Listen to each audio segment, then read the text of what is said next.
প্রিয় দর্শক, স্বাগত জানাচ্ছি নিউজ প্লাস 24 এর আজকের আয়োজনে। পাহাড়, নদী, সাগরের বেষ্টিত অপূর্ব নৈসর্গিক সৌন্দর্য এলাকা বন্দরনগরী চট্টগ্রাম। সে প্রাগ ঐতিহাসিক যুগ থেকেই বন্দরনগরী চট্টগ্রামে নানা পর্যটকরা এসছেন, নৈসর্গিক সৌন্দর্যে বিমোহিত হয়েছেন।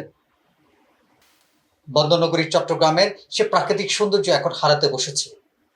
অবৈধ দখল আর অপরিকল্পিত নগরায়নে বন্দরনগরী চট্টগ্রাম হারিয়েছে তার সকল সৌন্দর্য। প্রাচ্যের রানী হিসেবে খ্যাত বন্দরনগরী চট্টগ্রামের টাইগার পাস এলাকা ছিল অপূর্ব এক সৌন্দর্য এলাকা। ফ্লাইওভার নির্মাণের কারণে সেটিও এখন ধ্বংসের মুখে। অতি সম্প্রতিকালে চট্টগ্রামের ফুসফুস হিসেবে খ্যাত সিআরবি এলাকায় বিগত আওয়ামী লীগ সরকার একটি হাসপাতাল নির্মাণ করতে চেয়েছিলেন। সে হাসপাতালের বিরোধিতা করেছেন চট্টগ্রামের সর্বস্তরের নাগরিকরা। প্রায় 483 দিন আন্দোলন সংগ্রামের পর তৎকালীন সরকার তাদের সিদ্ধান্ত থেকে সরে আসে। আমরা আজকে কথা বলবো বন্দরনগরী চট্টগ্রামের নৈসর্গিক সৌন্দর্য এবং হাসপাতাল বিষয় নিয়ে। চট্টগ্রাম সার্কিট হাউস সংলগ্ন খালি মাটিতে হাসপাতাল নির্মাণের উদ্যোগ নেওয়া হচ্ছে। এই উদ্যোগের বিরোধিতা করে মানববন্ধন সহ বিভিন্ন কর্মসূচি পালন করছেন চট্টগ্রামের বিশিষ্ট জনরা সহ চট্টগ্রামের মেয়র। চট্টগ্রামের ফুসফুস হিসাবে খ্যাত সিআরবিতে বিগত সরকারের আমলে হাসপাতাল করার উদ্যোগ নেওয়া হয়েছিল।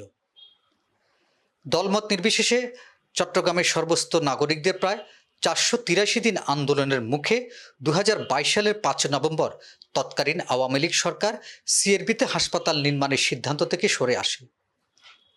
কিন্তু সিআরবি ও সিআরবির আশপাশ এলাকায় হাসপাতাল নির্মাণের সিদ্ধান্ত যেন পিছু ছাড়ছে না।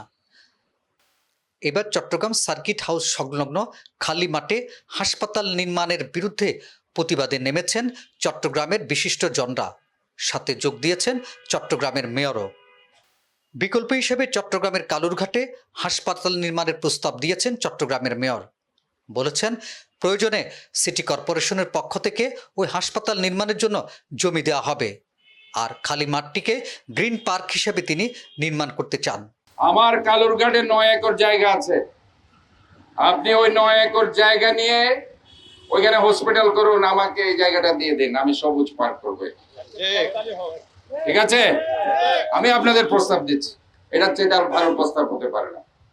আমার 9 একর জায়গা পড়ে আছে কালুরঘাটে, একদম খুব চমৎকার জায়গা, লিভার ব্রাদার্স এর পাশে।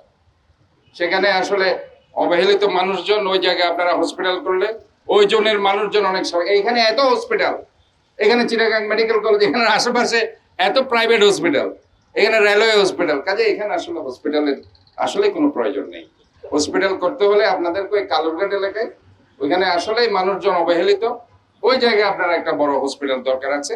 সেখানে আমি আপনাদেরকে আমার জায়গা ছেড়ে দিব, বিনিময়ে আপনারা এটা আমাদের দিয়ে দেন, আমরা একটা সুন্দর সবুজ পার্ক করি। এই পার্কটি ইতিমধ্যেই প্রতিরক্ষা মন্ত্রণালয়ের সচিব এবং উপদেষ্টাকে আমি চিঠি লিখেছিলাম, যেটা চট্টগ্রাম সিটি কর্পোরেশনকে দিয়ে দিন, আমরা একটা গ্রিন পার্ক করবো, এখানে সবুজ পার্ক। মানুষ সেখানে আসবে, হাঁটবে, ঘুরবে, ওয়াকওয়ে থাকবে, বেড়াবে, এই ধরনের একটা চিন্তা ভাবনা নিয়ে আমি তাদেরকে চিঠি লিখেছিলাম, কিন্তু অদ্যাবধি ওনারা আমাকে এই ধরনের কোনো সাড়া দেননি। মাঠটির মালিকানা প্রতিরক্ষা মন্ত্রণালয়ের। প্রায় 3.89 একরের এই মাঠটি 1992 সালে চট্টগ্রাম সিটি কর্পোরেশন প্রতিরক্ষা মন্ত্রণালয়ের কাছ থেকে ইজারা নেয়। এরপর 1994 সালে ভায়া মিডিয়া বিজনেস সার্ভিস লিমিটেড নামে ঢাকার একটি প্রতিষ্ঠানকে 25 বছরের জন্য ইজারা দেওয়া হয়। সেখানে তারা একটি শিশু পার্ক গড়ে তোলেন। ইজারা মেয়াদ শেষ হওয়ার পর তৎকালীন মেয়র 15 বছরের জন্য মাঠটিকে আবার ইজারা চুক্তি নবায়ন করেন 2020 সালের নভেম্বরে। নগরবাসীর তীব্র প্রতিবাদের মুখে 2023 সালের 23 অক্টোবর জমিটিতে স্থাপিত চট্টগ্রাম শিশু পার্কটিকে উচ্ছেদ করে জমির মালিক প্রতিরক্ষা মন্ত্রণালয়ের কাছে হস্তান্তর করে চট্টগ্রাম জেলা প্রশাসন। 1971 সালে 17 ডিসেম্বর সার্কিট হাউসের সামনের এই মাঠেই চট্টগ্রামে প্রথম স্বাধীন বাংলাদেশের পতাকা উত্তোলন করেছিলেন মুক্তিযোদ্ধারা। 1989 সালে এই মাঠেই প্রথম শুরু হয়েছিল মুক্তিযুদ্ধের বিজয় মেলা, যেটি শুরু করেছিলেন আজকের অন্তর্বর্তীকালীন সরকারের ত্রাণ ও দুর্যোগ ব্যবস্থাপনা উপদেষ্টা ফারুকী আজম বীর প্রতীক। যে জায়গাটিতে হাসপাতাল নির্মাণ নিয়ে বিতর্ক উঠছে, এর পেছনে আছে পুরাতন সার্কিট হাউস। সেটি একটি ব্রিটিশ বার্মিজ স্থাপনা। আছে সেখানে শহীদ রাষ্ট্রপতি জিয়া স্মৃতি জাদুঘর। প্রিয় দর্শক, আজ এই পর্যন্ত। আগামীকাল কথা হবে অন্য কোনো বিষয় নিয়ে, অন্য কোনো ইস্যু নিয়ে আবারও কথা হবে। সে পর্যন্ত ভালো থাকুন, নিউজ প্লাস 24 এর সাথে থাকুন।